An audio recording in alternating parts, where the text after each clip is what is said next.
শিবু এখন ১৬ বছরের। ১২ বছরে তার প্রেম হয়। আর প্রেমে সে হাবুডুবু খেতে শুরু করে। ১২ থেকে ১৪ যখন আসে তখন তারা ডিসাইড করে যে আজ তারা গিয়ে বিয়ে করে নেবে।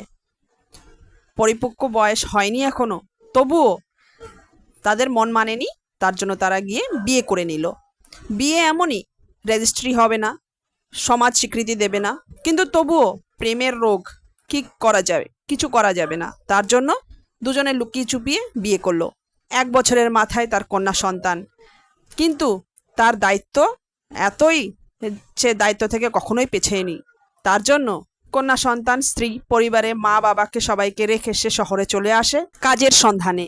সে কাজও পায় এবং সেখানে সে কাজ শুরু করে। মাইনে ১০,০০০ টাকা। নিজের জন্য খরচা বাবদ ১,০০০ টাকা রাখে, বাকি ৯,০০০ টাকা ঘরে পাঠায়। না হলে তাদের পরিবারে খাওয়া জুটবে না। এখন সে বুঝতে পেরেছে তাকে আগে পড়াশুনো করতে হতো, মানুষের মতো মানুষ হতো হতো তারপরে গিয়ে বিয়ে। যাই হোক, শিবু ভালো থাকুক।